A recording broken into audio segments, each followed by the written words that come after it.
Good evening, everyone. Am I audible? Yes, you are. Yes. Okay, we'll start our today's class, and today's topic is logistic regression. Again, another classifier. Okay, another type of classifier which is available with us for the binary classification. So we will be going through logistic regression, and we will see how this algorithm works. And now, logistic regression is a classification algorithm which is a extension of regression algorithm which we have seen yesterday. So the regression algorithm itself is extended to create a logistic regression classifier. So we will see discuss about logistic regression classifier, and we'll try to understand how it works. Theoretically, it is easy to understand. Not much of the problematic situations you will be facing here. Just one or two concepts we need to understand. What tweaking they have done, that we have to understand over the regression to convert it into the classification. So okay, this is the one slide I have added for showing you the kinds of problems which basically exist into data science domain.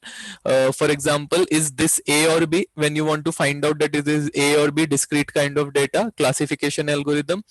Is this weird? Then anomaly detection algorithms are there. Then how much or how many continuous data regression algorithms? How it is organized clustering algorithms? And what should I do next is reinforcement learning. So these are the few areas are available into the data science. Now more areas are also available: entity extraction and sentimental analysis, more of the area. But specifically speaking from the machine learning point of view, these are the few areas which are available. Okay, so now okay, can somebody explain me what is regression? How you will explain regression algorithm? Anybody wants to explain? If data is continuous, then we use the regression. Okay, and data is discrete, then we use the classification. Classification. Correct. And I am getting hired into Amazon by giving this answer. Good. Okay. Now anybody else who wants to explain what is regression? Yes, Fazim. Yes. Okay. Hmm. Hmm. Regression algorithm is basically used for classification for predicting Okay, good. continuous Okay, target stop. variable. Stop. Okay, anybody else? Okay, you understood, Farzim, what you said wrong in the first line. You told regression is a classification algorithm which we are using for continuous variable. Now think where you told wrong. What was wrong? Okay, anybody else? Raise your hands. I'll just give you the chance. Shashi. Yes.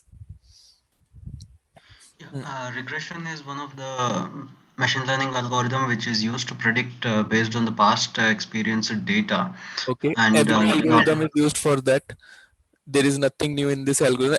Every algorithm predicts on the basis of the past. So that should not be coming into your definition. Yep. Okay. futuristic prediction based No, on the no, no, time no, Shashi. series. Leave it. Okay. Anybody else? Okay, Farzim, you want to try again? It is Yes. a supervised machine learning algorithm for Okay. predicting continuous target variables. Okay. And the working of that is it aims to create a best fit line in case Hmm. of lower dimensions, or plane and hyperplane in case of higher dimensions, Okay. between the target and the independent variables. Uh, Perfect. uh, uh, uh, in order to define a relationship, a Hmm. line is basically given by the equation of y equal to mx plus c, where y Okay. is the target variable, and your Mhm. x1, x2, x3 are the different independent variables. Right. Your Mhm. m is basically the slope, and in this case, for regression, every Mhm. feature will be connected to a weight. Higher the Mhm. feature value, higher the weights assigned to that. Mhm. C is the y-intercept in any equation of the line. Mhm. And so now, coming to the performance, there are no as such hyperparameters to this equation, Mhm. but Mhm. in order to like create that best fit line, how that algorithm works is Mhm.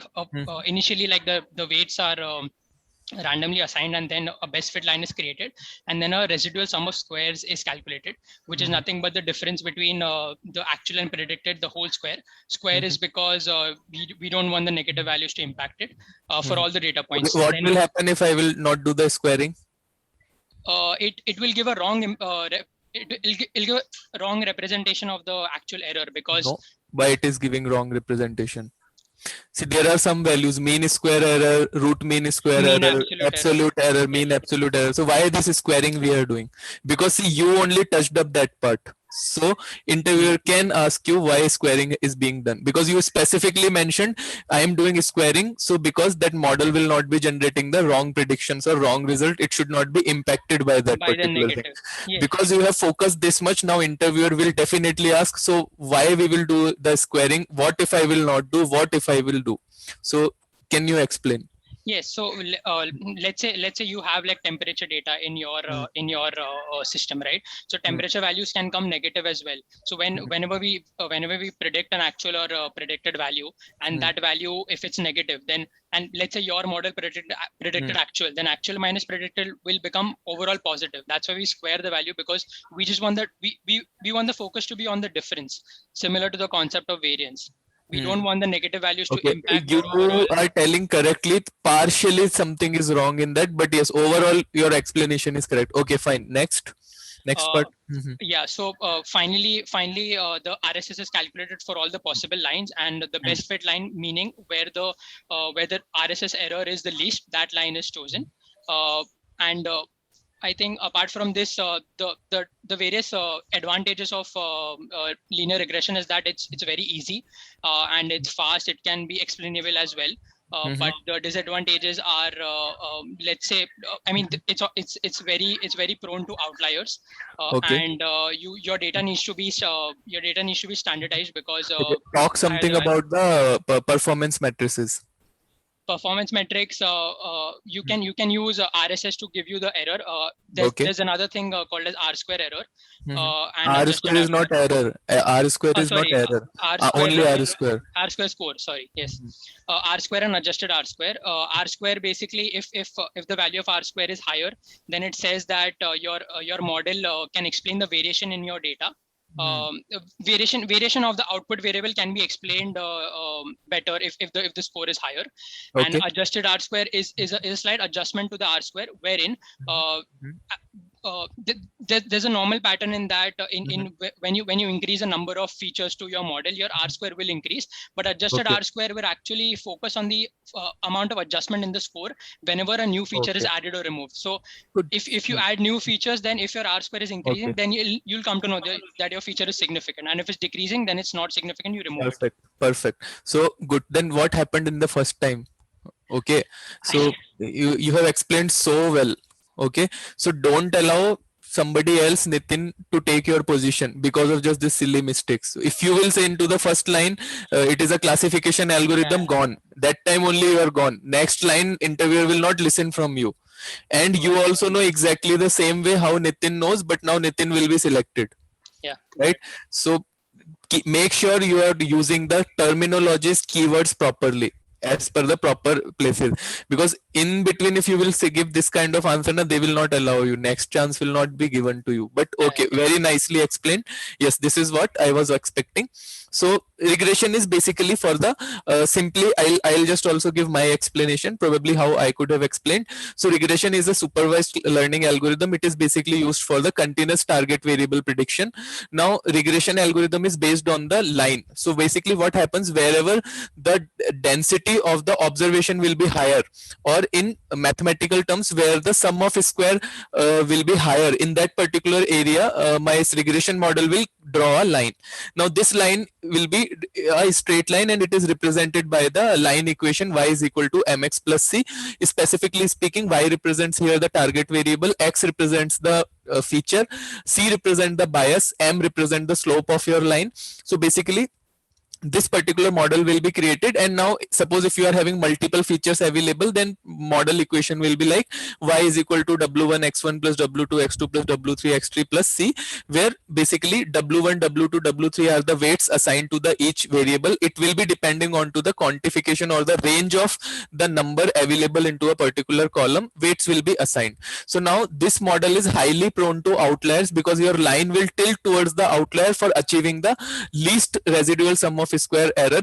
Now least residual sum of square error is nothing, but your model will try to find out the best fit line into the model on the basis of the sum of square errors on each line calculated. So basically RSS calculation will be affected by your outliers, and because of which your line can tilt somewhere towards the wrong side. So that is why the model is heavily prone to the outliers. We need to always remove the outliers when we are creating this model. Now another thing is this model is also heavily prone to the correlation, because now what happens, suppose x2 and x3 are correlated, and if we will not remove the correlated variable, then what will happen, the actual weight will become twice of the available weight, which is again a problem. My model will become biased. Actually the weight should be 2, but now it will be given assigning it the weight as a 4, because both the variables x1 and x2 are equal. They will become x1 equal to x2, then twice of x1, which is again a problem because it is an algebraic equation. So in algebraic equation this will be affected in this way. Another problems, my weights will be biased because of the issue from the standardization point of view, because now different ranges of data is available into the data set. So there is the high probability and high chance that your model will be running into the biased weight generations because of the non-standardized data. So we have to normalize the data and we have to standardize the data for the use. So now that is also needs to be done, taken care of. So these three things are very important, and zero variance and all that particular things has to be also removed. Otherwise, because they are not highly correlated with the y, basically those features are insignificant features when there is a zero variance. So basically those kind of values also, features also, I should be removing before creating a regression model.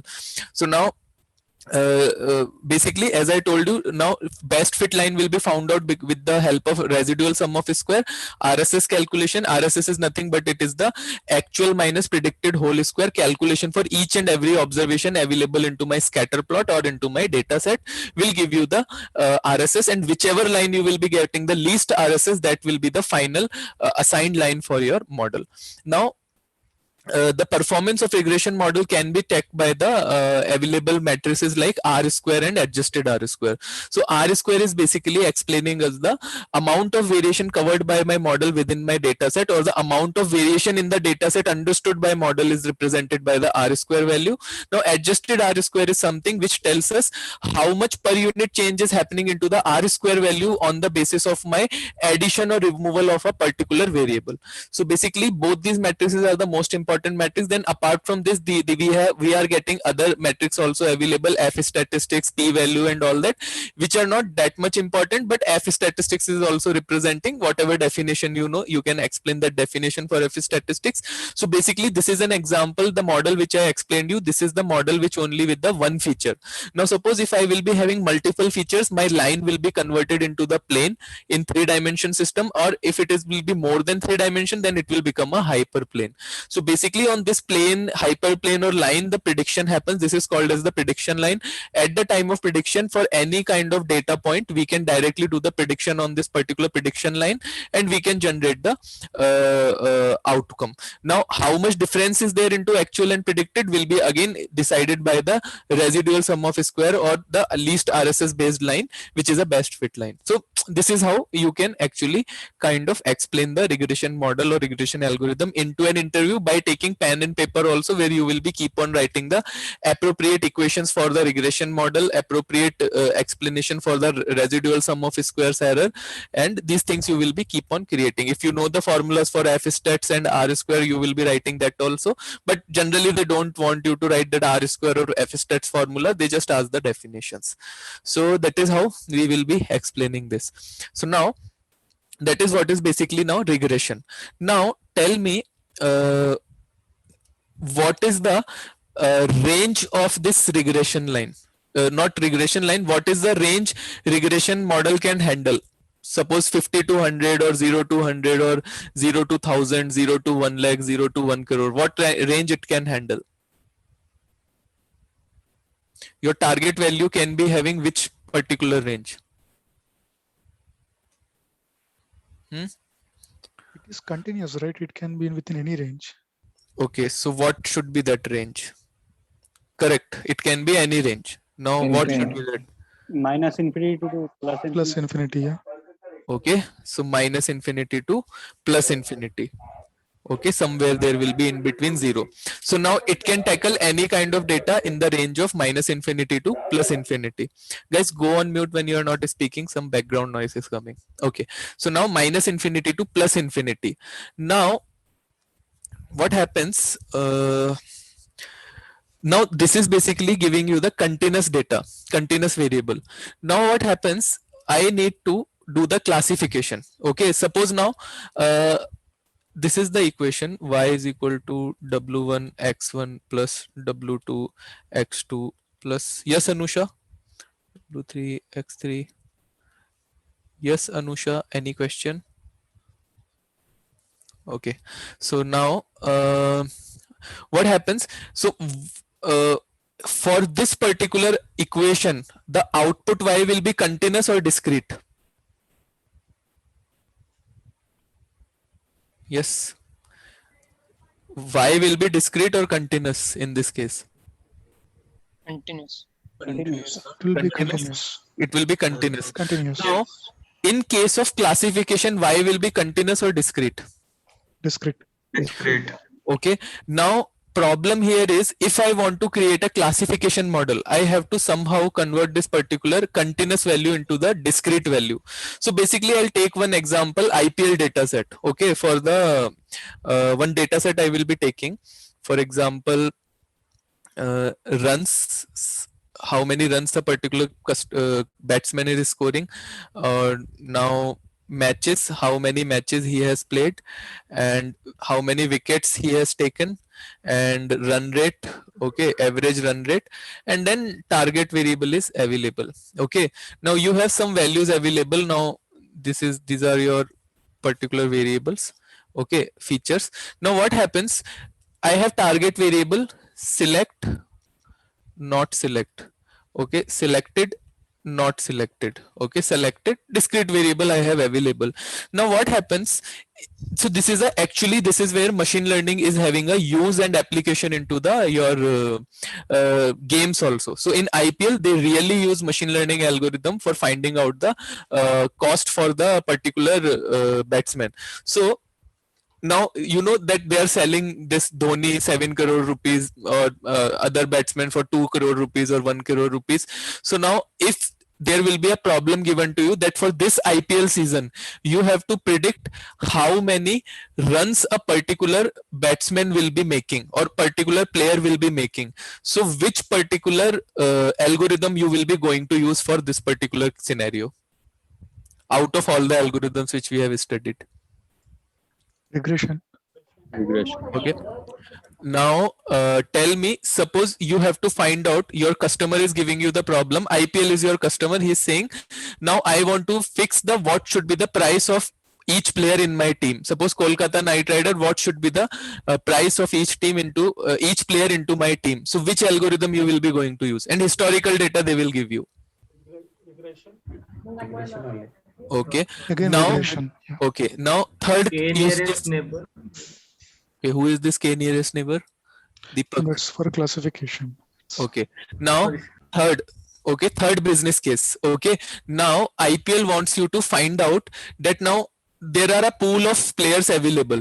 Okay, now IPL, or suppose not IPL, Kolkata Knight Rider came to you and they told you, can you run an analysis, can you do something or create something, some sort of thing, and can you tell me which players I should select and which players I should not select? Okay, and they will give you the data. Which algorithm you will be going to use? Classification algorithm, decision tree, random forest. Okay, now any algorithm you can use, but classification area, this is the classification area. So now you are seeing how many problems can be possible from all this particular, even only from this IPL. So there are n number of problems are possible from the IPL, sentimental analysis, advertisement running, multiple things can be done. So now suppose I have this again new kind of classifier I'm talking about. Now I have to select or reject a particular player. So one thing is basically on the basis of their runs and matches and wickets and run rate what they have done, I can create this kind of equation which will generate a continuous number. Yes or no? Yeah. Right, I can generate this kind of equation which will be generating some continuous number, and that number I am calling it as a score, suppose. Now what should I do on this score so I can find it out that I have to select or not select? Yes. You can have a target, and if that is falling above or below, Then you can right? select the result. Now, okay, whatever Nitin is saying is correct. Now but this is also the problem. Now, what will be the target value? What will be this threshold? Now I have to decide some score. Suppose somebody score is greater than 100, score is less than 50, score is greater than 50. So now how to decide this number? That is the problem. Okay, because now this score can be from, not in ideal situations, but theoretically speaking, this score value, it is a continuous variable. It can be minus infinity to plus infinity, or in our case 0 to infinity. Possible or not? Yes. You cannot really say like what will be the particular threshold. So now this is the problem. Now this is where we have created a regression model, but now we are having a problem to decide the threshold. Now what should be my threshold? This is where we are stuck with the classification problem, and this is where regression model will be extended for a classifier. So now I will tell you what we will be doing. Now this score function can take, in case of regression, any value minus infinity to infinity, or any kind of, suppose you're basically speaking, any kind of problem can be there where you have temperature as a target variable, or anything which can go from minus infinity to plus infinity if it is a continuous variable. Now what is there? There is something called as sigmoid function. Okay, has anybody heard of this sigmoid function? No. Okay, so what is the formula for sigmoid function? Is score of x is equal to 1 upon 1 plus e raised to the power minus score, or e raised to the power minus x. Now this formula is being asked to you into an interview, and expected that you should be knowing the formula and the calculation. Now suppose x is equal to 0. What will be the value for x is equal to 0? 1. 1/2. Point. Okay, now if x is equal to infinity, what will be the value? What will be the value?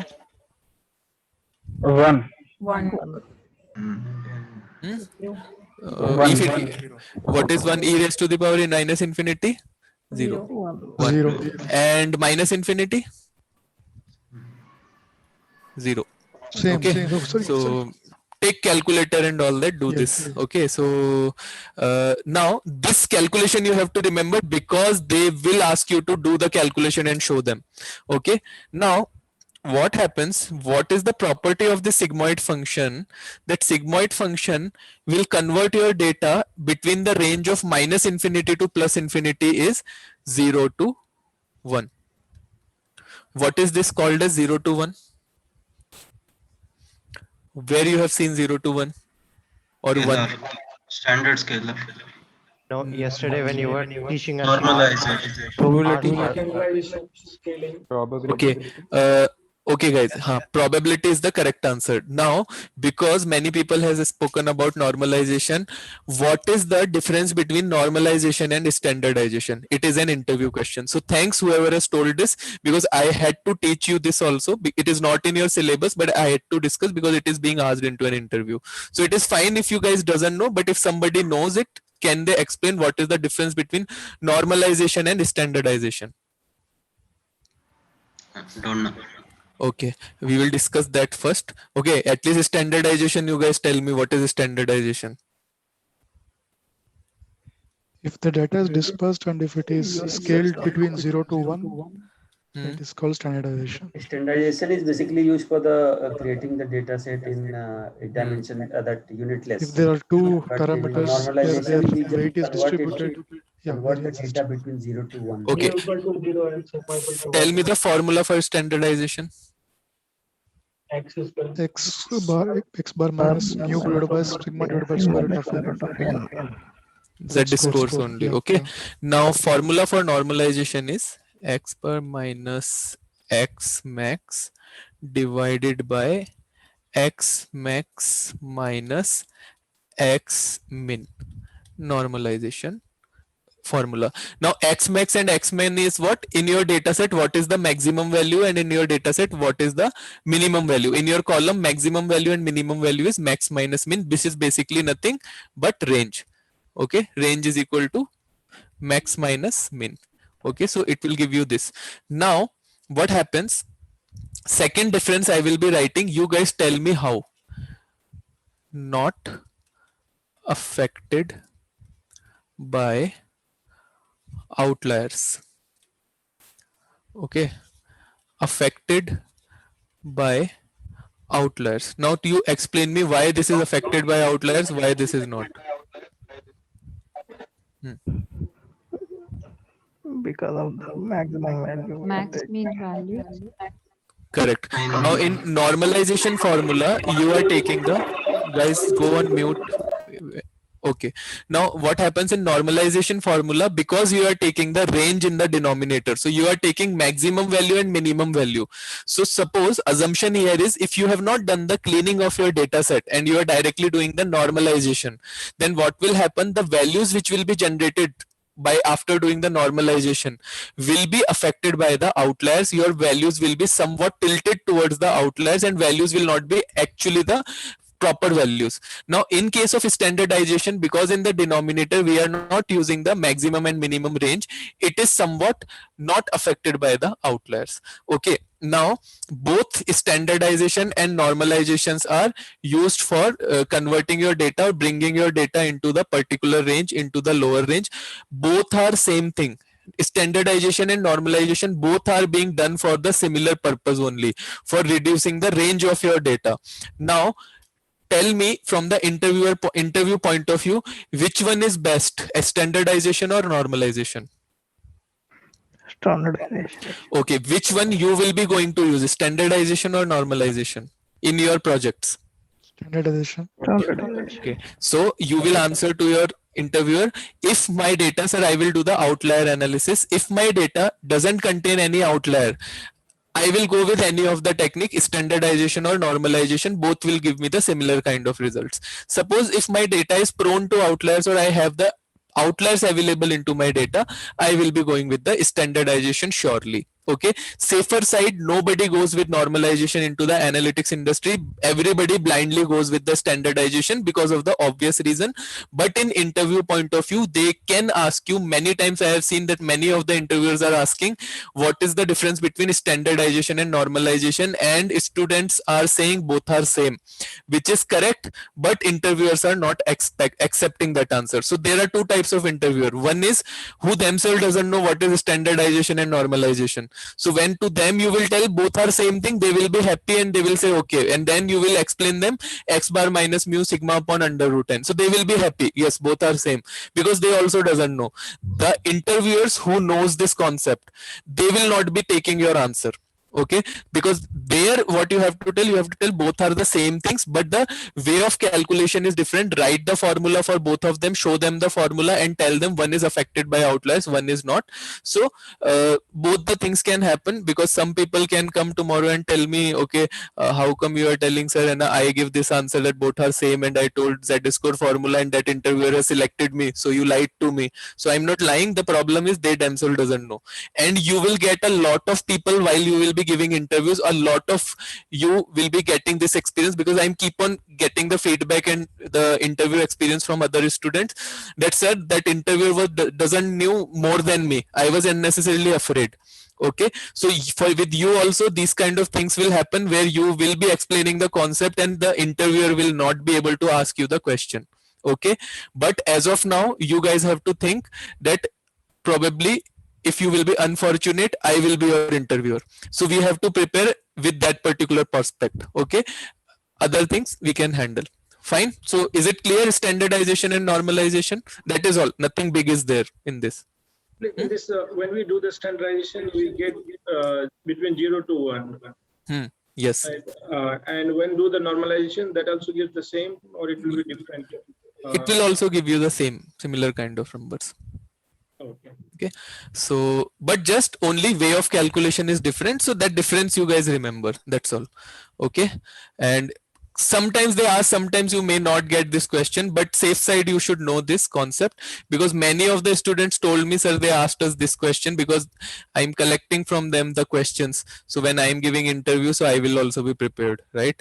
So that time I came to know that this is the situation, and I have included into the syllabus. So in between somewhere in the algorithms I'm telling that. Okay, so where we were 0 to 1, 0.5, and which function does this? Sigmoid. Sigmoid function. What is the formula for sigmoid? 1/1. Sigma of x is score of x is equal to 1 divided by 1. Okay, so this is the formula. Now there are multiple formulas available into your statistics and mathematics domain. Functions are available. One function which can convert the data between -infinity to +infinity range between 0 to 1. One such function is called a sigmoid function. Another function is softmax function. Okay, so softmax function. This formula, I think I forgot the formula for this. 1 plus e raised something like that is the formula for the softmax function. Okay, you guys can check it on net. Okay, so sigmoid and softmax, two functions are available. So now some libraries are using softmax function, few libraries are using sigmoid function internally to converting this particular range. But there will not be specifically asked to you that which library is using which function.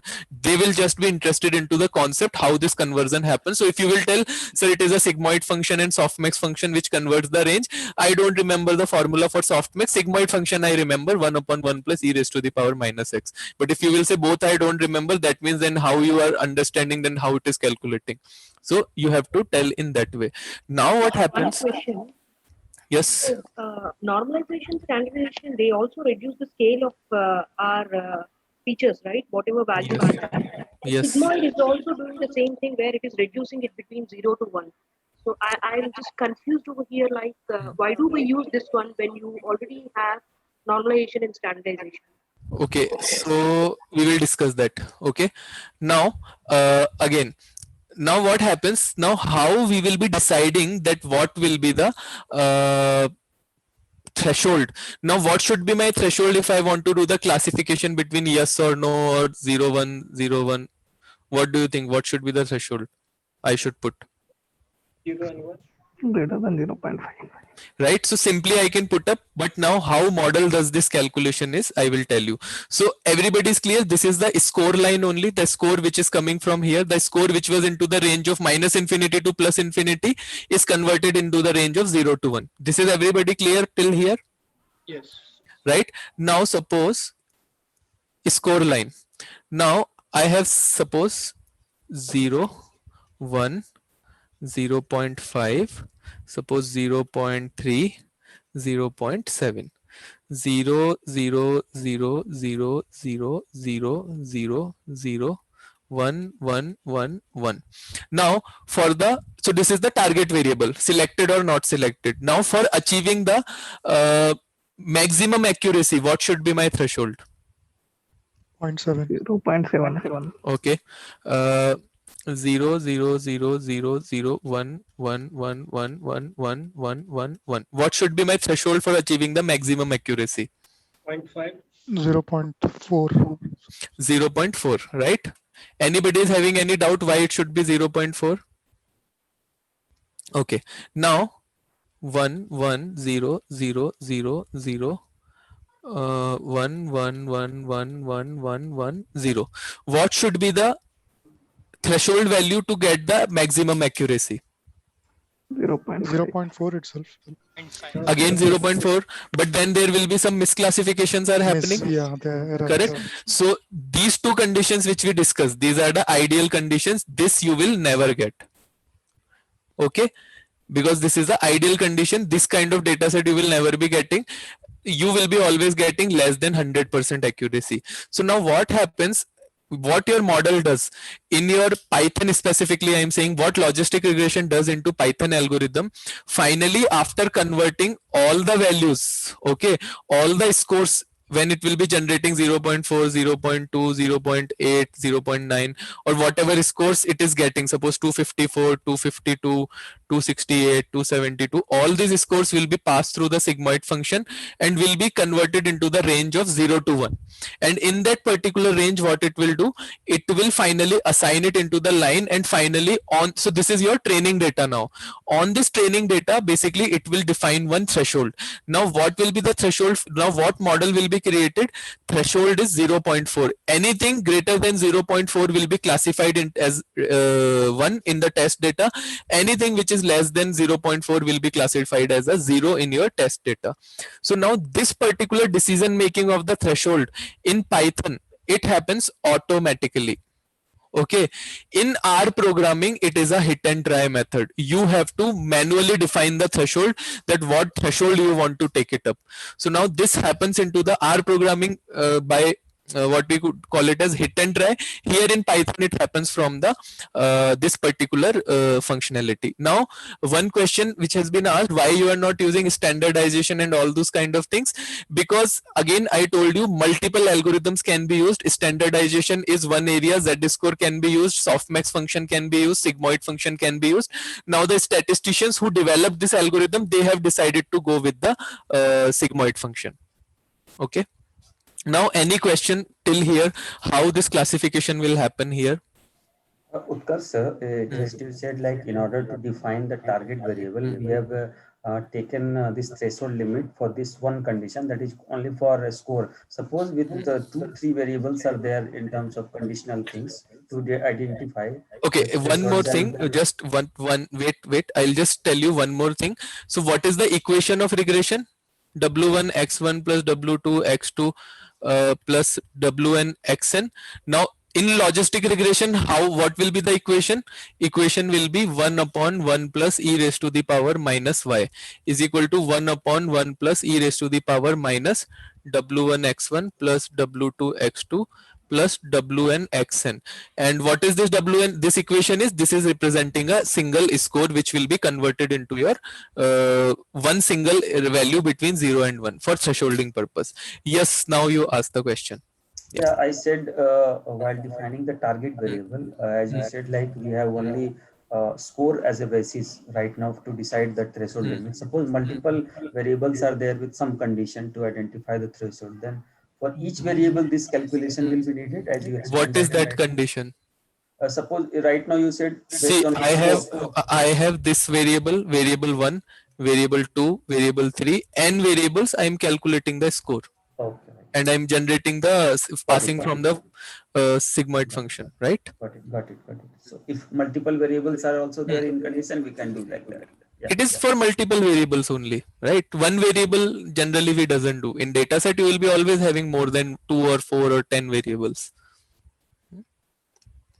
So as many as variables, equation will be keep on increasing.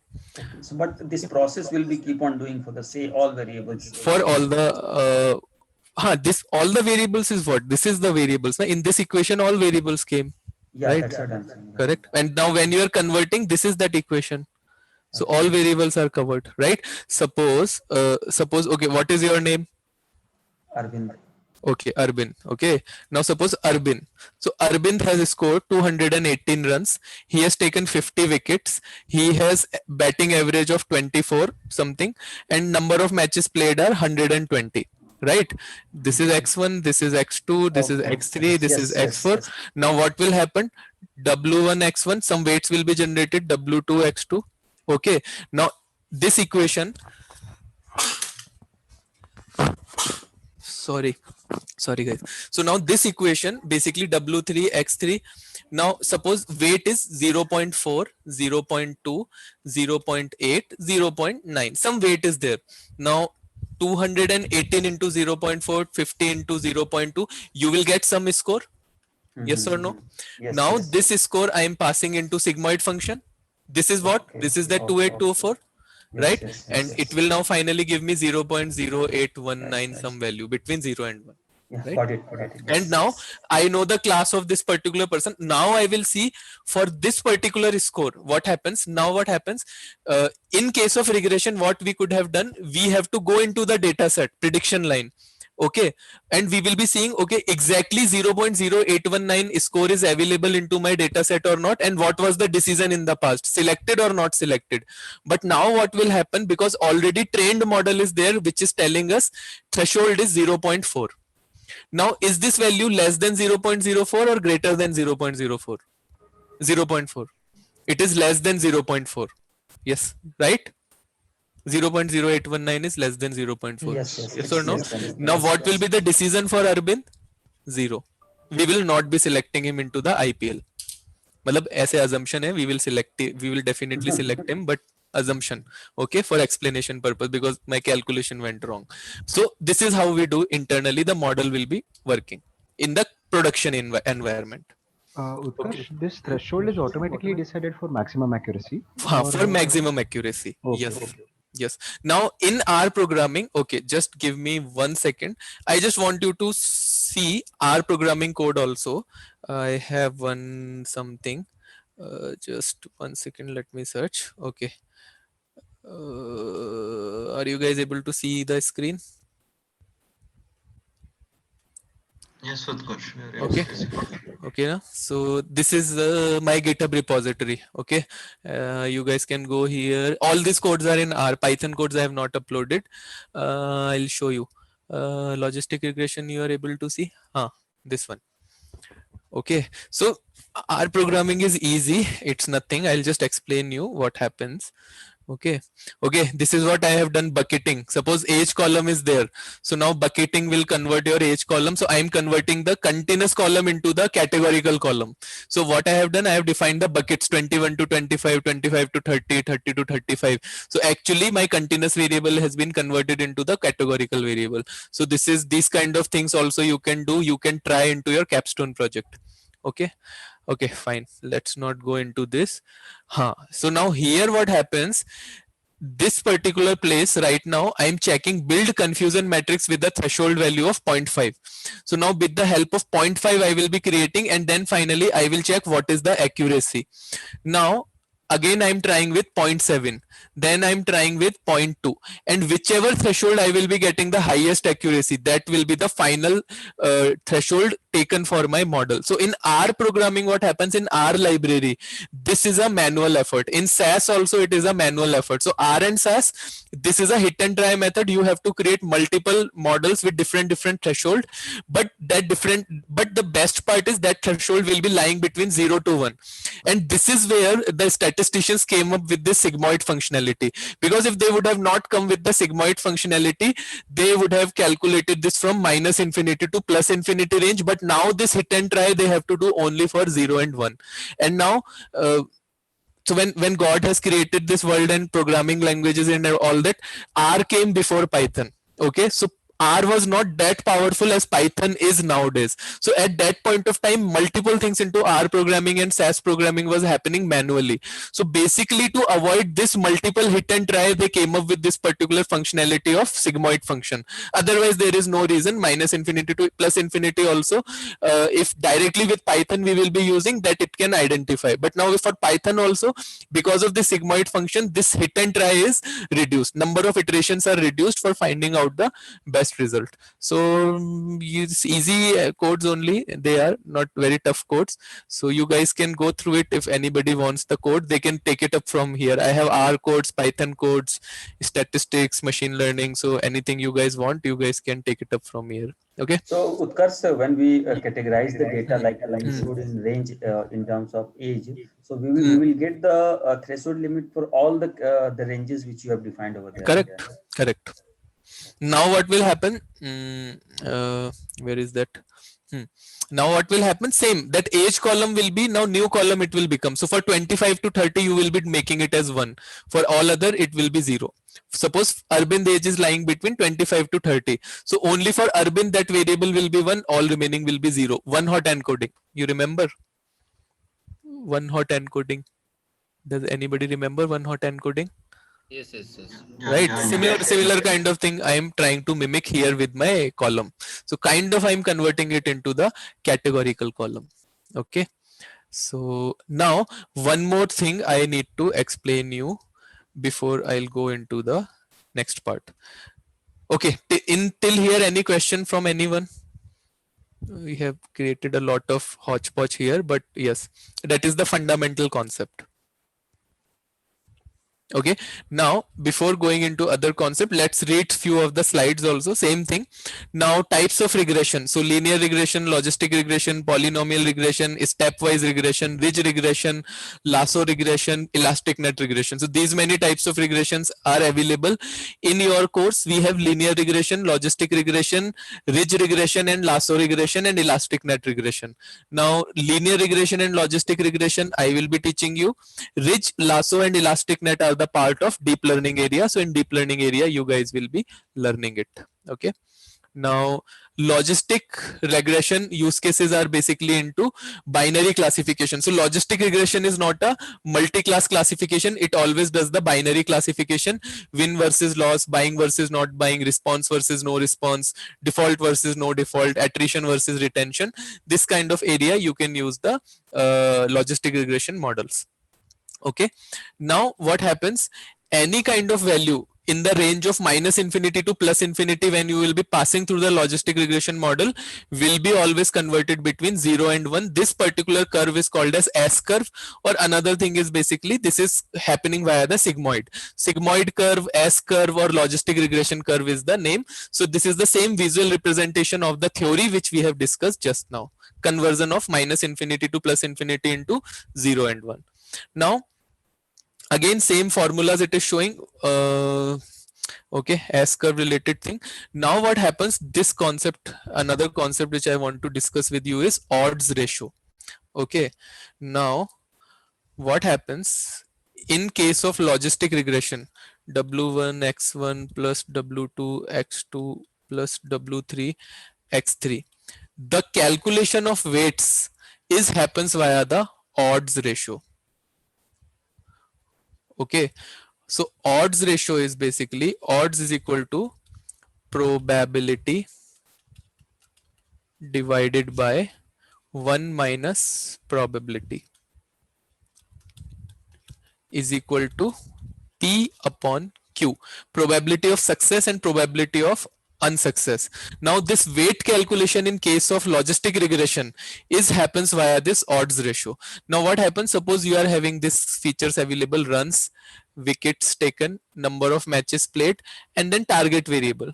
So target variable will be selected or not selected, 0 1 0 1 0 1 0 1, something like that. You will be having the target variables available. Okay, now can I say that for this particular customer event occurred? Yes or no? Yes or no, guys? Yes. I can say, right? So now can I say for this particular customer event did not occur? Right? So now here for each feature, suppose you are having this feature as gender. Okay, so now for gender column, what will happen? Odds ratio will be calculated. So now what happens? Suppose I want to pass out what is the probability of this particular person will be having 0 or 1. So now what happens? Suppose Arbind, example I'll take Arbind, only one feature, male. Now what happens in my data set? I will calculate the probability of male and then probability of female. So now what is the probability of male? Suppose I have total number of 10 males available. So out of 10 people are available, 6 are male and 4 are female. Okay, now what will happen? Probability of male will be out of 6, 2 are 1, remaining are 0. So 2 out of 6 is the probability for class 1 and 4 out of 6 is the probability of class 0 for this particular value for this particular column. Similarly for female, 1 out of 4 will be the class 1 probability and 3 out of 4 will be the class 0 probability. So now all these probabilities, what it will do, class 1 probabilities 3 by 4 and these probabilities will be multiplied and finally it will give you generate a particular weight 0.42 or 0.18 on the basis of how many times this particular combination came into the data set. Okay, so this is how your basically weights will be calculated for each feature into the logistic regression algorithm using the odds ratio. That is why this model is called as probabilistic model. Okay, because the weight calculation happens via the probability calculation of a particular event rate occurring or not. So that is one concept you have to remember. Sometimes they ask what is odds ratio, where we are using odds ratio, how weight calculation happens in logistic regression. So this is how weight calculation happens in the logistic regression. I think the entire decisioning is completely based on this weightage Correct. decision. Yes, correct. Weight calculations. Yes. So now this is one concept. Now quickly I'll give you guys a walkthrough and then I will take up the questions from you guys. So now I will show you one data set. There is a data set called as diabetes.dataset. Okay, CSV. So now what is happening here, I have this particular data set available: pregnancies, glucose, blood pressure, skin thickness, insulin, BMI, diabetes pedigree function, age, and outcome variable. Outcome variable is our target variable, which is showing us that a particular person is having the diabetes or not. So now this particular model we are creating to find out that in future if I will be getting some customers and where I will be noting down their what we call it as test results, and I will ask this model that is there any chance in the future that particular person will be having diabetes or not. Suppose if there will be the probability that this person will be having diabetes, then I can start recommending him the particular medications and some restrictions, so he will not get and go into the diabetes thing in the later stage. So that is a data set available. Now tell me, standardization is required into this data set? Yes, body mass index, blood pressure, glucose levels. These are like different values in each column, so we need to standardize it. Okay, I'm saying standardization is not required into this data set. Now explain why. Can somebody explain? This is truth. Standardization is not required. Now tell me why it is not required. Based on a sigmoid function, we are bringing the range between 0 to 1, right? So that case, we don't require to standardize the values in the data set. No. Because it means outliers are not there. Because the weights How you are know? not dependent. Okay, Sumedha, correct. Now, because here the weight calculation is happening via the odds ratio. Odds ratio. Now, weights are not dependent onto the quantification and range available into your data set. So now, suppose, so that is one reason we don't require the standardization of this data. Now, suppose still I have done the standardization, what will happen? How it will affect my data set or my model, sorry. So 2.288, that figure is very high. Okay, even though you will do the standardization, it will not do anything to your data or The to your model. odds ratio value will change because By odds ratio value will change. It will not change. It won't change. So if you will be doing this, so for 35, suppose 35 is the value. Suppose I have two values, 35 and 35. So when you will do the standardization for this data, so for 35 and 35, same value will be generated or different value? Same value. Same value, right? So if you will do also, in case of regression, it will affect because weight calculation is happening. But in this particular case, even though you do also, it will not affect your model in any way. So you can do it. It is not wrong. But conceptually, we should not do. I have done it. Okay. So correlation check. Now tell me which all are correlated variables.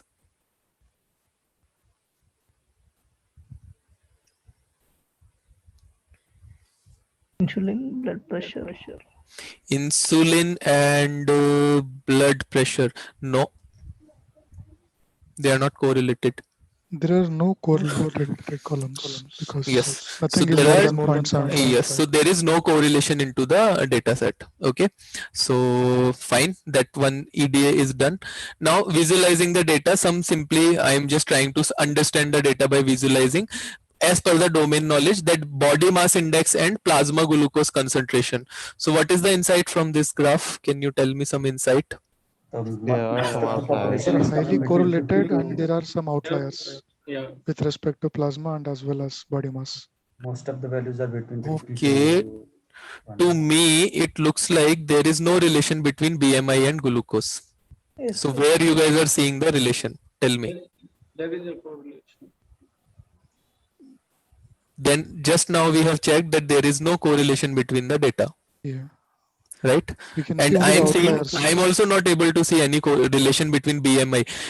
See, plasma glucose concentration value is increasing, but BMI is still remains same into this range only. So how come it is correlated? There is no relation. Relation is when linearly it is increasing, linearly it is decreasing. There is no relation. One value is increasing, but other one is not affected by that particular thing. Yeah, it's a constant. People got confused because of the title you have given, highly correlated.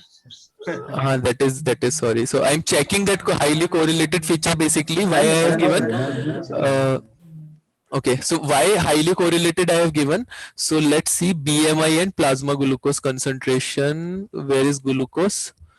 Glucose and BMI. So 0.22 is the highest correlation I'm getting into my data set. So I'm plotting that. So okay, my mistake, confusing Glucose word. to age is also there, right? Glucose Pregnancy to age is age. 0.54. So this also might be, I might be checking in the later part. Yes, so which are having the major relations that I'm checking. Okay. Pregnancy to age BMI is is also also there. Skin thickness and Skin thickness and and BMI. Yes, that is also there. So I'm just checking how they are related, but again, they are not exactly correlated because they are still less than, very less than 75. Now, what I'm doing here, basically, you can do that particular analysis and you can do the outlier removal. So this is basically the problem. Definitely this is the problem. So outliers, wherever you are seeing, see this is short outliers, you have to remove this, you have to short remove these two also, you remove and leave all other values. Okay, so by scatter plot. Now what is happening, there are in this particular column, there are some zero values are also available. So now those zero values, when I will be removing and when I will be again plotting the data, it will look like this. So now in this data set, you can probably do the cleaning. Outliers, if you are seeing outliers, you can remove from the data. But again, there is not correlation because it is highly scattered data. You cannot get any relation in this too. Now, okay, now I'm separating X and Y. X are my features, Y is my target variable. Then I'm doing the standardization of my data. After standardization, just I have printed to show you how your data will look like. So after the standardization, data will become like this, looks like this. When you will be calculating mean and standard deviation will be 0 and 1. Now train and test split. So I am doing the testing and training 80:20. I am doing the splitting. Okay, and then I'm calling the logistic regression model from the sklearn library. Now logistic regression model dot fit x train y train, simple, whatever we have done into the classification algorithm, it will train your model, and finally trained model do the prediction for the X test, and these are the predictions you are getting 0 1 0 1 for the all the X test data. Now you can prepare confusion matrix by checking comparing Y predicted data and Y test data. So whatever was the target for the previous one and for this one, you can check the confusion matrix. 90 plus 30 are the exactly correct prediction, 17 plus 14 are the wrong prediction. So how many times 0 has been predicted as 0? 90. 1 is been predicted as 1, 30 times.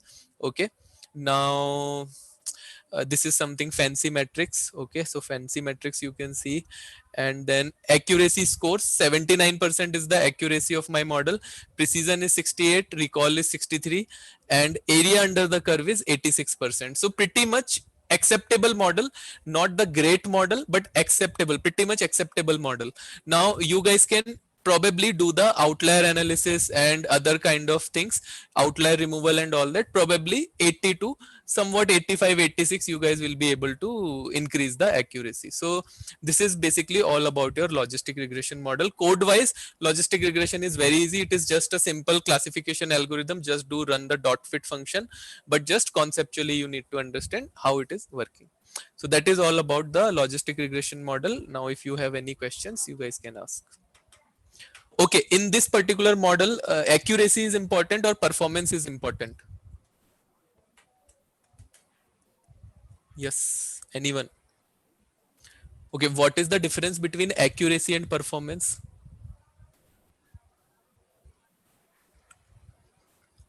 Anyone? Okay, in this model, accuracy is more important because it's like I don't know. Okay, is there anyone who is saying performance is important?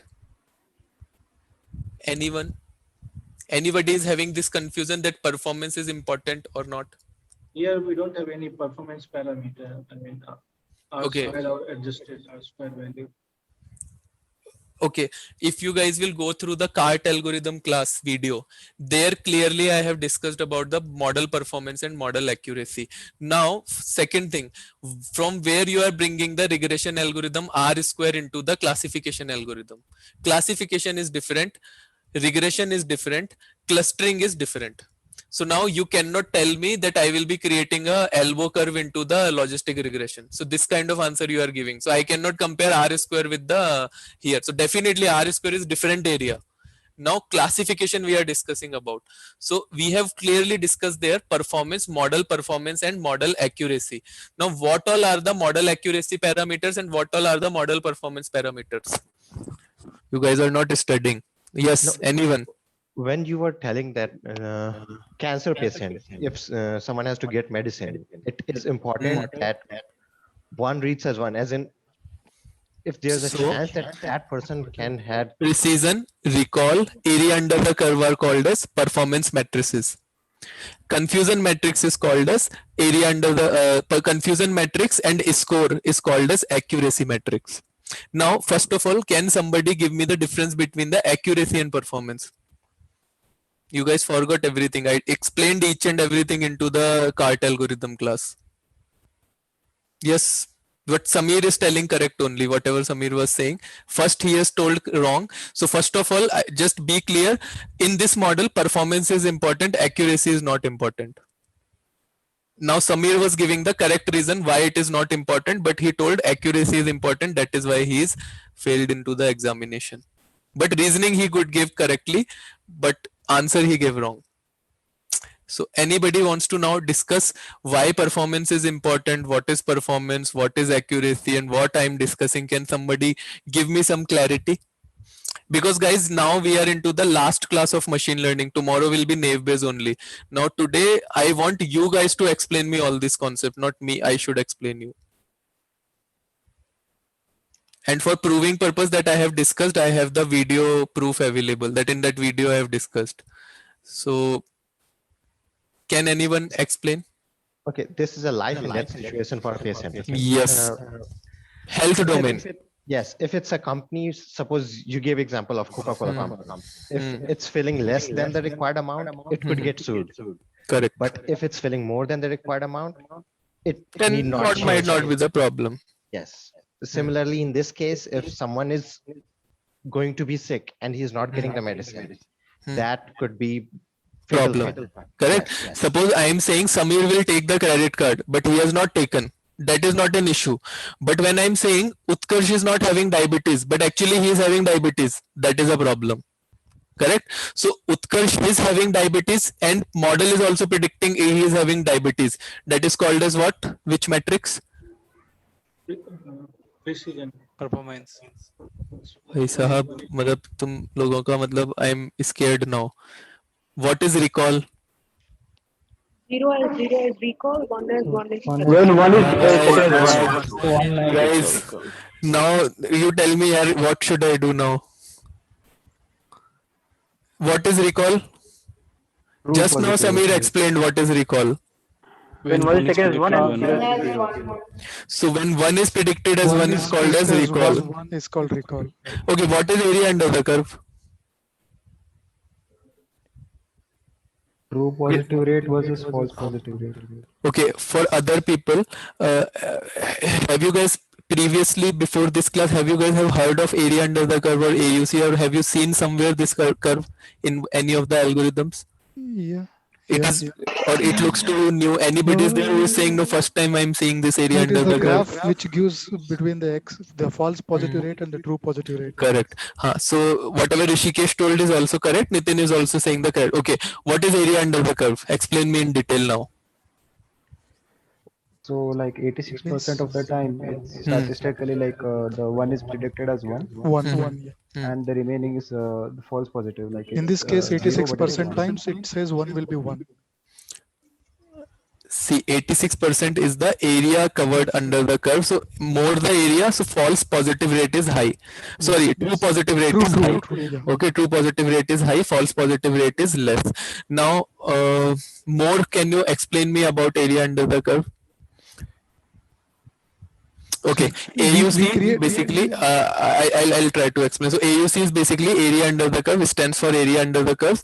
This represents the graph between false positive rate and true positive rate. So how many times one has been predicted as 1 and how many times one has been predicted wrongly as 0, misclassified. So more will be the area under the curve, better will be your model in the performance wise. So performance wise is basically your model is good in calculating or finding out the true positive rate. These kind of models are highly used into the health domain and other kind of financial areas where the precision and recall are more important as compared to accuracy and all that. So that is what is area under the curve. What is the difference between performance and accuracy? Yes. What is the difference between performance and accuracy?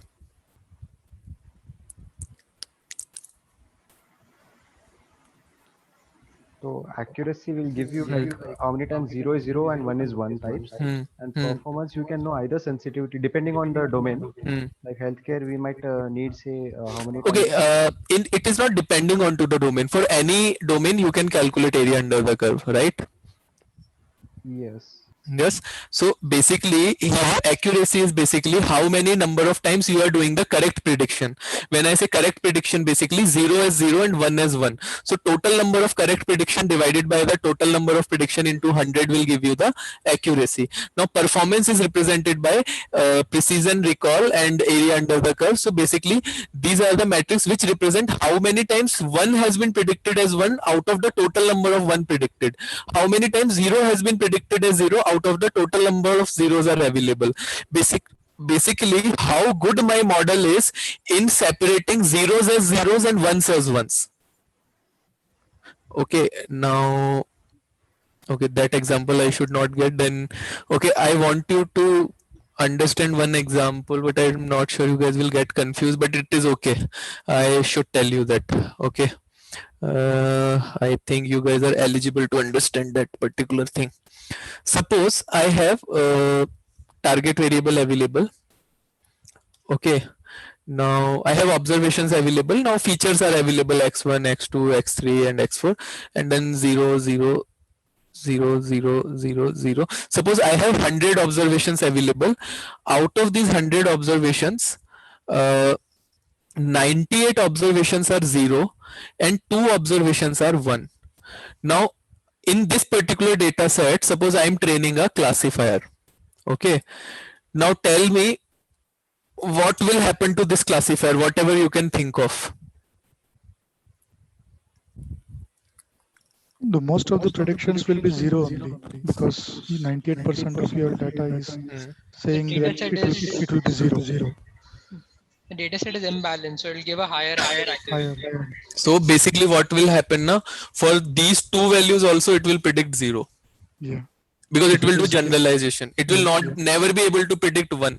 So can I say that this model is not great in doing the separation between zeros as zeros and ones as ones? Yes. Correct? That is called as performance. Okay. Now how many number of times? So accuracy wise, accuracy will be 100%, right? Kind of 98%, sorry. Yes or no? Yes. Correct. So is this a good model because it is 98% accurate? No. Okay. So now you guys are able to understand and visualize what I'm trying to give you the concept here. But Utkarsh, the problem here is not the model, right? So model will not be the problem anytime. It will be always data set only and how you have done the cleaning and treatment of data. So model is anyways 100% best. You are the one who are creating these particular problems. Okay. Now next discussion. Now what should I do with this particular data set? What should I do to now make my model performance better? In this case. We can put in more data, like we can ask for more data, or while data cleaning. Okay, one thing is you can ask more data for the event rate 1. Suppose business is saying no, I will not give you. Then what? But I want the model to be trained. Now model will be definitely biased, what you will be doing? What can be done in this case? So there is a concept of oversampling and undersampling. Okay, now what will happen into the oversampling case is what I will do, 98 value 0. So what I will do here, I will take the this particular value 2, which are event 1, okay, separately. So 2 event are 1. Now what I will do, out of this particular 0, I will take 10% of the values, 10% of 98. Okay, so something around 9 or 10 values. Suppose 9 values or 10 values I have taken. Now what I will do, 10 plus these 2 values. So 10 are zeros and now 2 are ones. Now what is the event rate of my data set? Right now it is 2%, right? Event rate. Now what will be the event rate of my data set? Close to 9%. Close to 9%. Now what I will be keep on doing, I will be keep on, now this particular data I have taken. Now what I will do, 2 observation from here, again I will put it here. Okay, now I will be keep on taking 10 random values from this particular area. I will be adding here, and after adding each time 10% values, I will be adding this 2 until and unless my event rate will reach up to 20% to 30%. So I will be keep on doing this particular thing to achieve that particular system. Or I will tell you the exact formula. Just 1 second. Let me draw it properly for you because this is important. Just 1 second.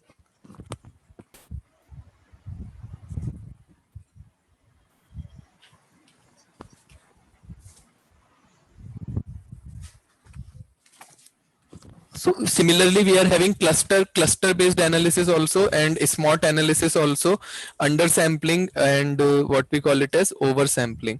So you guys might have studied about this. So I will tell you what happens in this. Okay, so exact example I have drawn for this. I will tell you the exact example. Suppose in case of undersampling, I'll tell you first what is happening into the undersampling.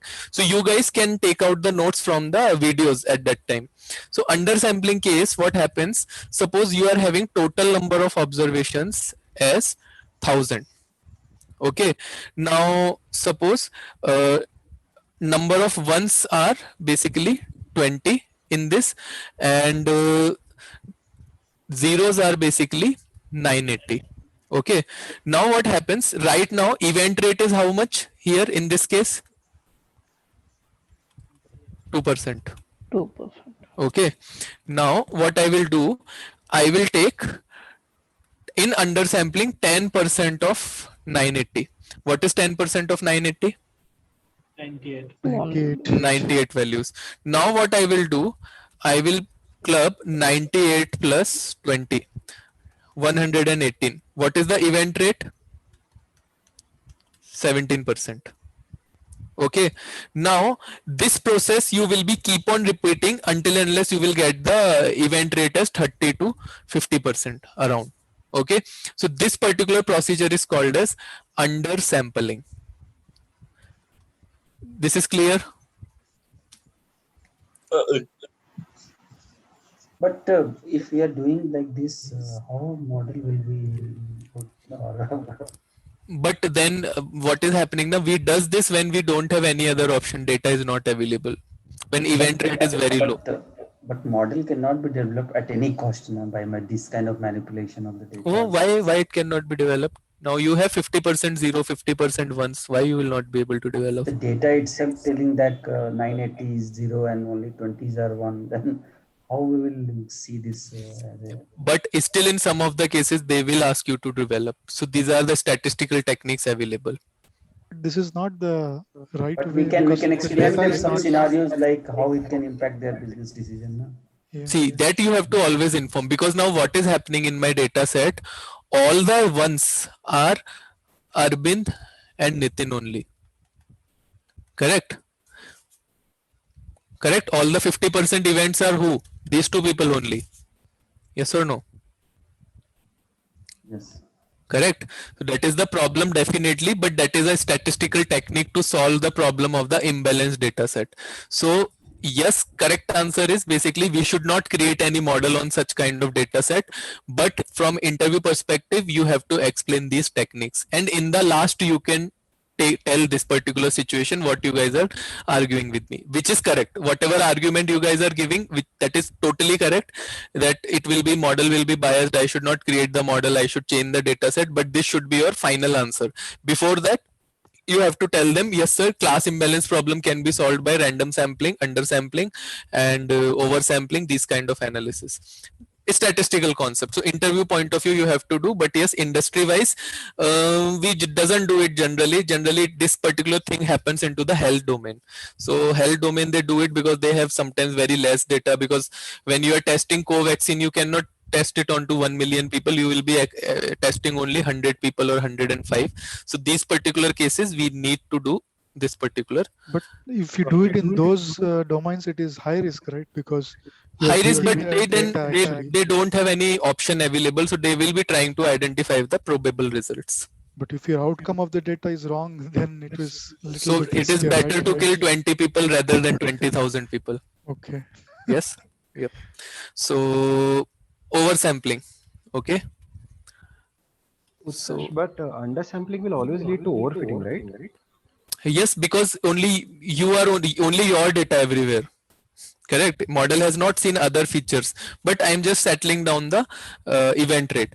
Now in this particular condition, you see what we will do. We have 20 minority class, so 20 into 20 is equal to 400. Okay, so we will be replicating these 20 observations 400 times, and we will add them into 980 samples. Okay, 400 duplicates we will add into 980, and it will become your finally 1380 samples. Event rate is 29%.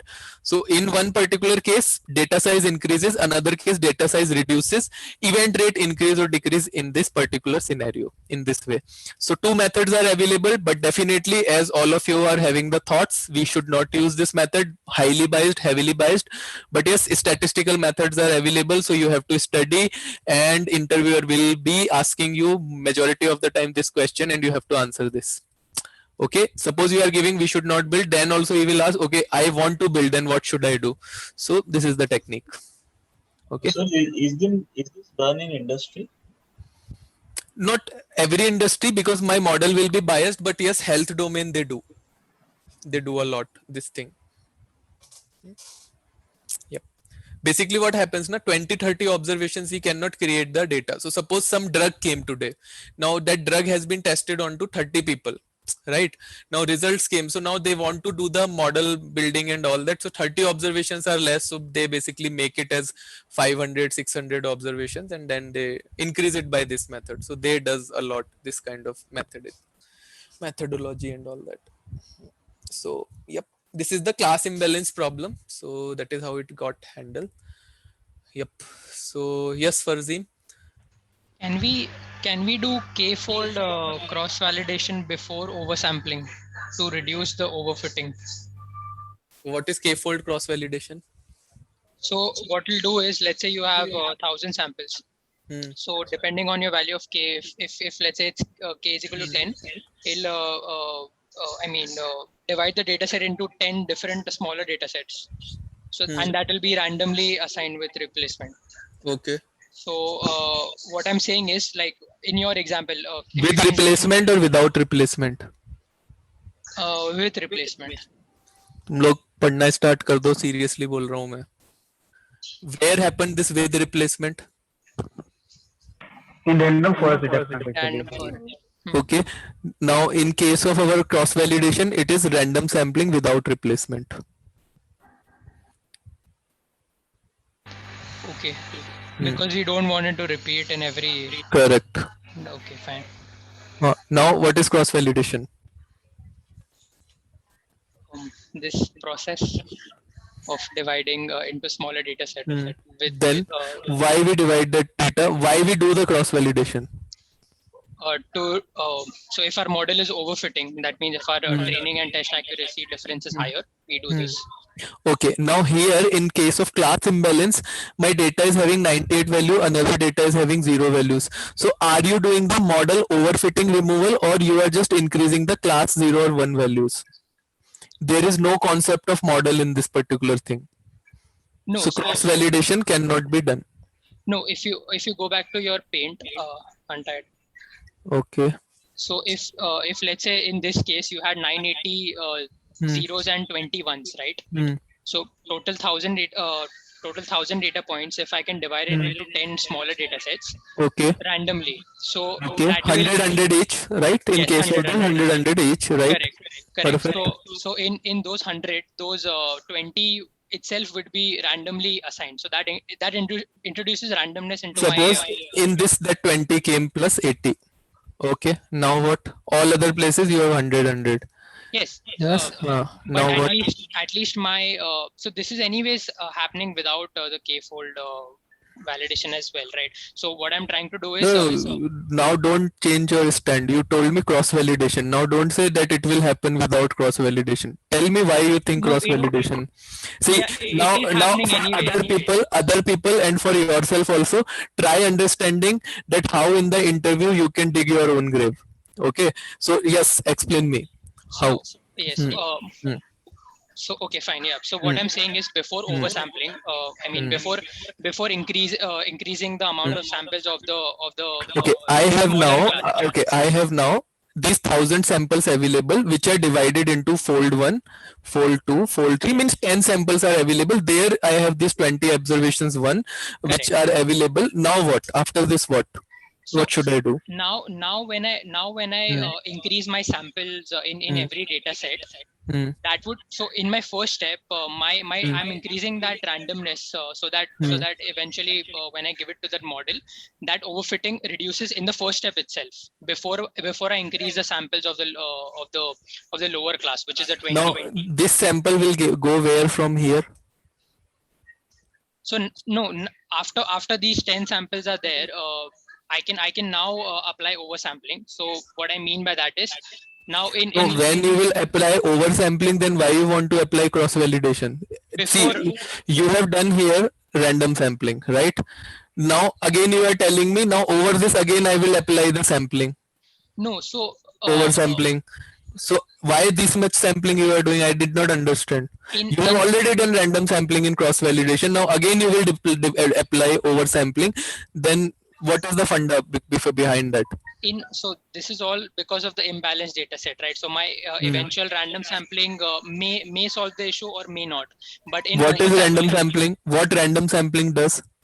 So in my random sampling in my sklearn.test train split, 80% or whichever ratio we decide, let's say 0.2 is my test set. So 80% of the data is divided into my training set randomly, and 20%, the remaining 20% is this is my test set. Okay, so 80 observations, 98 observations are 0, 2 observations are 1. So how this random sampling will help you to solve this problem of class imbalance? Exactly, it won't. So so that's why we decided to go with oversampling. Now with oversampling, what I'm saying is we are basically increasing like then where is the random sampling and cross validation concept here? You told me cross validation I will do, and then I will do oversampling. Okay, 1 second. So see, now what happens now? See what happens now? After this much, only interviewer will discuss, because now he understood you doesn't know cross validation, you doesn't know random sampling, you doesn't know class imbalance handling, you doesn't have any idea about the model building. Now let me explain why we do the cross validation. Okay, so why we do the cross validation? Cross validation, you will divide this data into 10 parts. Now 9 parts. What you will be doing? You will be doing the model training. Yes or no? Yes. Yes. On For each one fold. part you will be doing testing. Yeah. Right. Now what will happen? For suppose this is right now 9 part, then this is the testing part. You will get accuracy what? 100%. Testing also you will get the accuracy of, here you will get accuracy of 98%, because two values are 20% values are misplacing, misbehaving, and test accuracy will come 100%, right? Yes or no? Yes. correct? Yes. Now similarly for each fold this calculation happens and you will always get 98%, test as 100%. So actually cross validation will give you the results that your model is not having any overfitting, your model is working perfectly fine because there is no difference. So here it cannot handle your class imbalance problem. We have to solve this problem before running cross validation, so we will not be having this kind of results coming up where we will not be able to identify that some problem is happening. So class imbalance you have to do at the time of your EDA if your proportion of zeros and ones is very less. Suppose proportion of one or one of the classes in 1% or 2% only into the data set, then you have to do something via which you can increase this number from, so right now 98 0 and 2 are 1. So you have to do something where 60 will become 0 and 40 will become 1. Now this particular case scenario, you do whatever you want to do, you cannot achieve by cross validation, because cross validation is totally for the different purpose. It finds out the best data set, best sample for the model training purpose. It doesn't handle, it doesn't do anything with the class imbalance. Okay, now if you want to again tell me, no, here I can do the cross validation and I can improve this class imbalance problem, then explain me. Otherwise, accept whatever I am saying. Yes, I understood your point. My only concern was that if you're increasing those 20 into 20, like 400, you're pushing your data set to actually say that my this class is more important. That's why I was saying that it's basically moving towards an overfitting problem, right? So if we can introduce randomness before that step. So but before that step, how you will do? Because before that step, you have only 2 ones available and 98 zeros available. So you are in cross validation, you are creating model. You are not doing any treatment on the data. This will not do any model data changes. It will create the model on the existing data. Okay. It will evaluate, right? It will evaluate. Right. It will do evaluation. You are passing this data to your model. It won't help. You have to pass this data to your model. So you have to first go from this step to this step, and then you have to go to this step. You are saying I will go to this step and then I will go to this step. This is not possible. Yeah. But when you're saying that I have to go from 98 to 60-40 and then give it to K-fold, but that 60-40 is anyways going to eventually end up in overfit. Okay, see, till now interviewers have already decided and make up his mind that they will not be hiring you. So don't try to justify now, just on wrong point. Just accept you were wrong, whatever you told. No. So that is fine. I was trying to understand your point. No, I'm just telling you that that's decision is done. Till then, if you have, because problem is you are not clear on the concept, what concept is coming from where. So concept clearance is very much important. This much discussion will not happen into the interview. They will just enjoy and they will just tell you, okay, you can leave for the day, we will contact you. Okay, fine. So anybody else is having this problem like, okay, why cross validation cannot be done? Cross validation is not for class imbalance handling. Cross validation is for finding out the best sample for creating my data set. So it will not do any changes over the data. So that data changes what you want to do, that you have to do under the oversampling and undersampling. Now oversampling and undersampling is different from random sampling. Random sampling is different thing, oversampling is different thing, undersampling is different thing. So don't be confused with these terminologies. Okay, so but yes, this is another concept which you guys have to remember and memorize. Any other questions for this only, for this particular concept? So can I say that we do oversampling and undersampling only in the extremely compelling scenarios and not? Yes. See, basically what happens now, I'll tell you a simple thing. Okay, in Goldman Sachs interview, the second last round, which I'm right now giving, in this particular thing, that one VP was there. Okay, she was around 10-year experience. So she asked me this question. She told me, suppose I'm having a credit card data available. In credit card, 99% of the people have not taken the credit card and 1% people have taken the credit card. I want to create a model onto this data set. Should I create the model onto this data set or not? Then I answered, I should not create the data model on this particular data set because it is highly biased. She asked me, no, suppose this is the data only you have available and again I want to create it, what you will do? So then I told her, then there are some, this is a basically class imbalance problem. Our classes are imbalanced. So basically what I will do, I will go with the oversampling and undersampling, and then I explained her oversampling and undersampling methodology.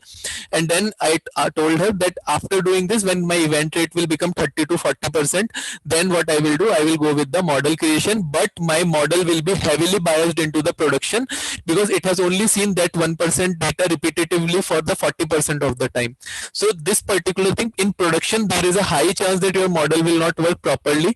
So we should avoid using that kind of techniques into the data. But yes, still if you want to go with that, these are the techniques into the statistical domain available. So we have to answer like that.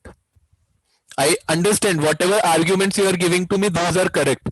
That is correct understanding. This will create the problem. But again, some sort of a statistical technique is available, which people might be expecting from you to tell them. You should know that. That's all. You should answer that only, whatever you want to answer. But if somebody will tell, no, still I want to do, so you should be knowing the concept. That's all. Okay. Any other questions? Sir, is there any threshold where we should go for this undersampling or oversampling? Like, because I'm asking this because in our capstone also, I think 20%, 16% or 17% are zeros. 16% is okay. 16-20% is okay, but not 1 or 2%. 1 or 2% is very less. 1%, 2%, less than 5%, then go for the oversampling or undersampling or data set change. Right? Because suppose out of 198 values are 0, so statistically speaking all values are 0, right? So that data set we return back, we say that like I'm not able to see that another class of people, so you give me the data which contains this particular variation as well because my data doesn't have the variation. And you can actually directly slap to your customer. Then when all these people, 98-99% people are 0 only, then what the hell you want to do the prediction? You know majority of your 99% people are 0 only, and you are okay to take the model with 80%, 90% accuracy. So I am telling you from your data set, there is a 99% chance any customer will come, he will not buy from you. Okay, so slap them like that, so they will give you the data. I does that a lot. But don't do if you are not teaching somewhere. So you should be having some alternate job available. Then only you try to slap. Otherwise, be silent. Just listen to them. Yep. Okay, Sumedha? Yes, sir. Any other questions, guys? Okay, again, my request to everyone is start studying, start preparing. If you will not study and if you will not prepare, then things will go for a toss. Okay, because now after machine learning will be finished, your new modules will be triggering, and again lot of concepts will be keep on coming. And I'm not able to understand when every week we are getting 3 days leave, why we are not able to prepare. So that is the biggest problem with I have. Every week we are taking Friday, Saturday, Sunday holiday, and still if you guys are not getting time, then it is difficult. So you guys have to put some effort. If you guys will not put the efforts, then things will not work. Okay, so do something. You guys have to do something. Utkarsh, we'll be done with ML by this Friday, right? Friday I'm targeting. And after that, 1 week is capstone project, or how is the next? No, capstone project is basically keep on going with your module, with your machine learning module. You have to parallelly do that, complete it up to the last class of machine learning in basically weekend way, because in weekend batch what happens, weekend batch goes for 2 months, till 2 months, so they have a lot of time. For weekend batch what we are, weekday batch what we are doing, because it is finishing up into 1 month, so what we are doing, and it is a regular classes, so we are allowing them to work 1 more week on the capstone project, but they will not stop other modules. You will be parallelly working on to capstone. Your submission date will be extending, that's all. Okay, got it. Okay, so but new module will be triggered, probably 1 or 2 days like relaxation they will give you in between your new module starting, because new trainer will come, so that 2 days of relaxation you will get, but then again it will be full-fledged starting. Okay, so now itself, if you will not clear out these concepts, because these are the base concepts for the upcoming areas and algorithms, so these are very much required. So you guys again start studying and go through the videos, lectures, make notes, prepare for that. Don't go via the formula, try to understand the maths behind the formula and the theory, and then come up. Because in interviews concepts will be asked to you, nobody will be interested into your Python coding, nobody will be interested into your some projects or anything. People will be only interested into the concepts, you know. Okay, so you guys have to prepare in that way. I don't know what happens in starting. You guys were studying properly, answering in statistics. Now ML means what happened? The one section of people who was giving proper answers into statistics, they are silent now. But the people who were not giving previously, they are very much active. They have started studying. The people who used to study, they have stopped studying. I don't know. So please do that. Otherwise, things will be difficult. Okay. Yep, that's all from my side. Any other questions regarding anything? I will answer. Resume or career or anything, I have time. We have time, so I will answer. Or apart from it. So regarding making session, when would you take it through? Yes, Sumedha, sorry, which session? Resume making. Resume making session. Okay, we will see tomorrow. Okay, sir. Okay, because tomorrow I will teach you naive Bayes. Naive Bayes is very easy, and again a small algorithm. Probably we will finish it into 45 minutes, and remaining time we will spend for the resume. Okay. Yep, I will tell you guys. Anyways, you will be having separate classes for resume from other trainers or other experts, but I will also give my opinion, so prepare in that way. Yes, Nitin or Deepinder, somebody was asking something. It's a Yes, I request have one that, doubt related to logistic regression. Yes. So here, based on sigmoid value, we are deciding so it will be true or false. Okay, it's like a because the sigmoid score threshold. Yes, so it will vary from 0 to 1. So based on that, like if threshold is 0.5, we are deciding it will be true or false. Yes. So can we use decision tree as well here? Why we are opting for you can use decision tree also. This is also one more kind of classification. See, the diabetes data classification which I have done, you can use any machine learning, any cluster classification algorithm for that data. Even for any kind of data, you can use any kind of classification algorithm, and you can get the results. But there is some little bit differences: linearity, non-linearity, and those things you have to make sure that explainability, robustness, all those things you have to remember. You can use any classifier here. Yes. Okay. So any benefit for to use this regression model? Not such as such. Only benefit is it is a probabilistic model, not affected by your what we call it as standardization and all those things. Otherwise, pretty much same as classification tree, CART algorithm. Okay, thank you. Time consumption will be less in tree and random forest. Time will be more for building up the model. But here so now what happens now in industry actually? So everybody, what they do, they take the data set. Suppose they found out it is a classification problem. Now I'm telling you in industry how we work. So what we do, we create decision tree, random forest, logistic regression, naive Bayes, SVM, k nearest neighbor.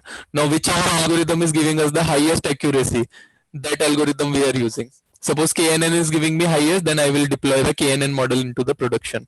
This is how we work into the analytics industry. But when you will go for the interviewer will ask you how you will decide which classification algorithm I should use, and how you will decide and why you will be deciding, how you will answer this.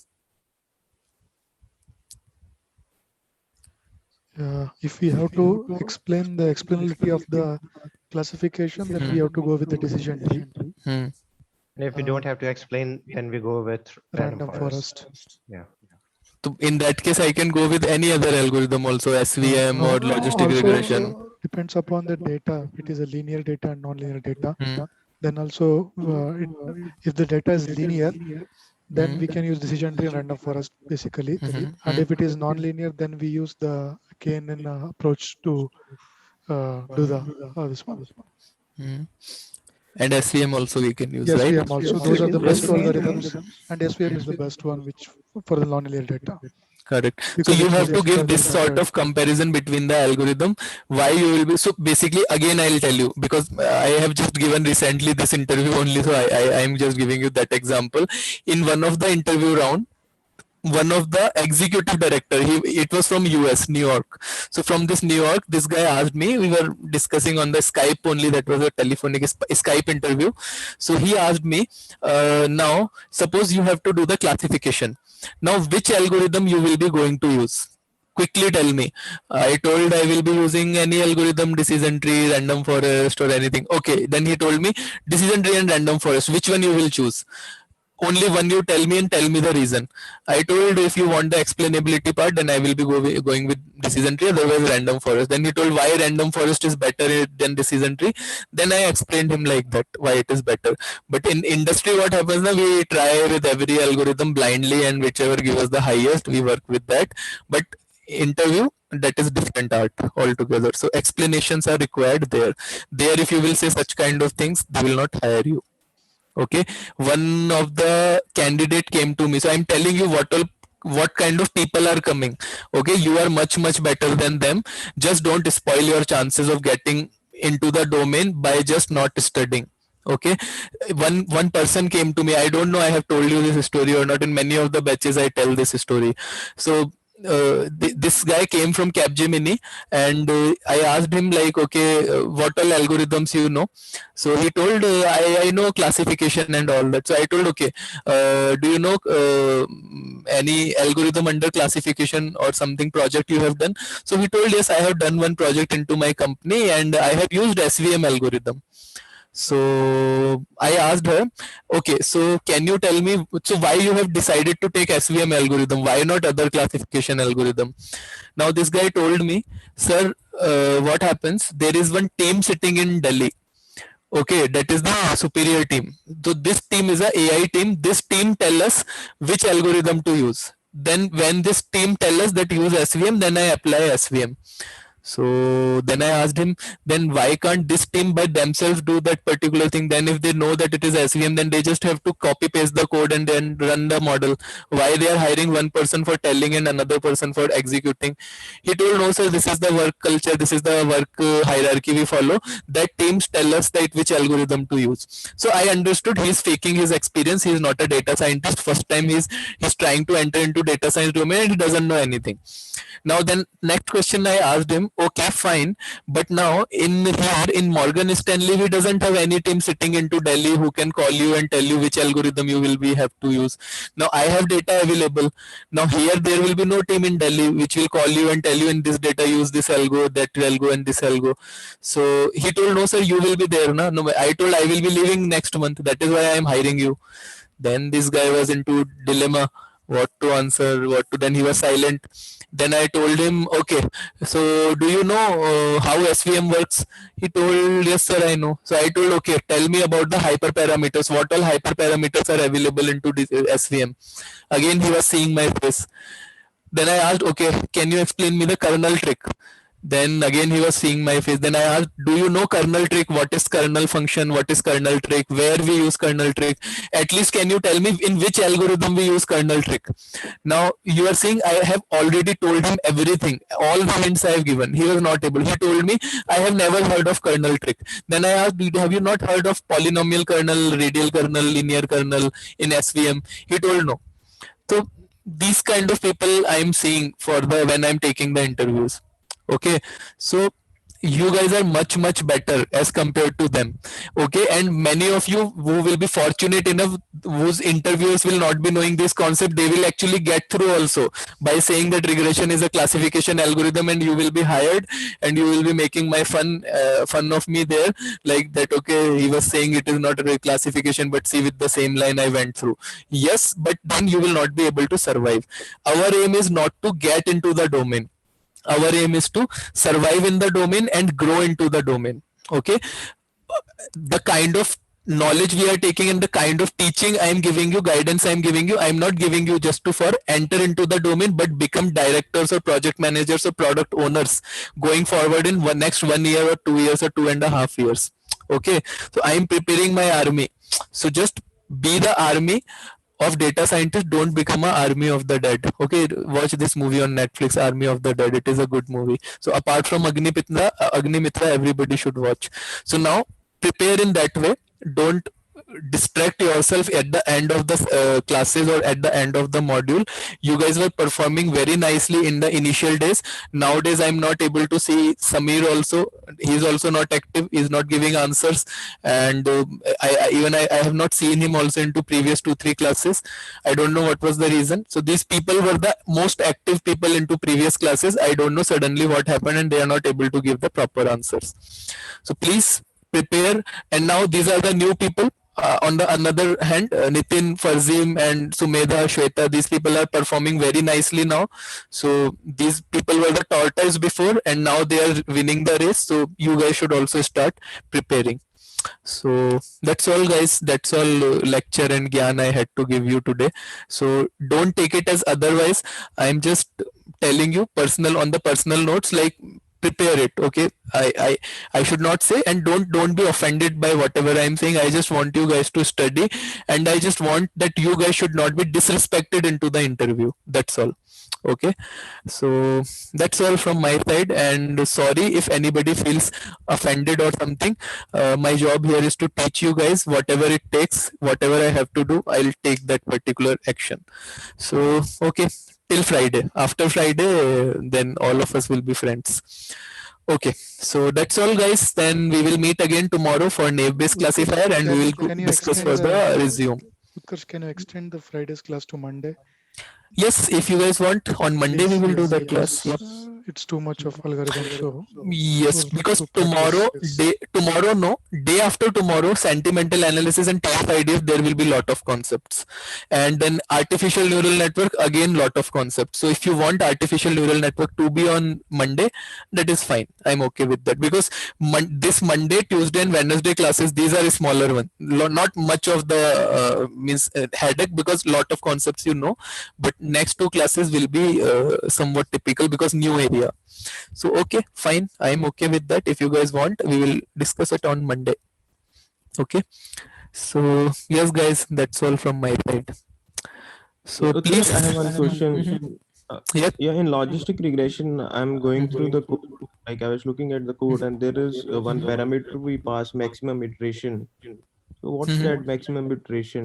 Maximum iteration is basically how many iteration you want to do for weight optimization. So it does the weight optimizations also internally. So that iteration you have to pass when you are running the gradient descent algorithm over the logistic regression. So gradient descent is a optimization algorithm. So how many times you want to run this gradient descent, depending on that iter parameter you have to decide. But that is again when you will be running this regularization techniques, gradient descent and ascent. So not in our case. Okay. Okay, so we are saying that we will not be running this gradient descent, like optimization. Gradient descent is a concept from the deep learning area. So in deep learning, they will be teaching you this gradient descent. If I will be taking the gradient deep learning for you guys, then I will teach you, and then I will connect it here. But if somebody else will be teaching up, then they will teach you, and then you will understand automatically. What is it? Okay. Okay. Thank you. You will be taking your NLI classes. No, because now none of you are studying, so I'm thinking why to waste my time. Now my track record will be spoiled, right? Out of 1,000, 880, 890 are getting placed. Now what I'm seeing into your batch, nobody is interested. I don't know what happened. Your appraisal happened very nicely this year or something. I don't know what is the reason. So study guys. If you will study, and definitely I will be taking it up, but be prepared onto the concepts. Okay. See, you guys are doing very good, but the only problem is now you guys have stopped studying from last one week. That is what I have the realization. I don't know why, or I might be wrong. You might be somehow coincidentally it is happening, but this is what my observation is. And with the 95% accuracy, my observations are always correct as per the experience of LearnBay. So study and put some time tomorrow, today night, tonight you go with some previous algorithm, cart, random forest, clustering, regression, whatever you have not studied, go tomorrow also. Okay, if required, take 1 or 2 days of leave from office and study. Okay, it is required. So be serious now for this particular thing. Okay. Okay, that's all, guys. And so tomorrow we don't have the class. No, tomorrow we have the class. Okay. Friday we don't have the class. Okay, Friday we will decide. On Thursday we will decide that we will be taking the class or not. So Friday you guys can take leave, and Monday we will come back. That is not an issue. Can you tell about that weight calculation again in this logistic regression? Like you gave an example, right? Male and female, 2, 4, Yes. 1, 3. What exactly did you multiply by? Okay, so that weight calculation in detail I will explain you tomorrow, because the weight calculation into naive Bayes and logistic regression is happening exactly into the same way. Okay, odds ratio. So tomorrow's class in detail I will explain you. Tomorrow's class in 10 minutes whole algorithm I will clear for you tomorrow in naive Bayes, and from that weight calculation you will definitely not be asking me the question again, logistic regression weight calculation, how it happens. I will tell you tomorrow. Okay, definitely. Don't worry. So, okay, so we will meet again tomorrow, guys. Okay, tomorrow will be a small class only, and we will see the resume preparation as well. So that's all. Okay, good night, guys, and we will meet again tomorrow. Thank you, sir. Thank you.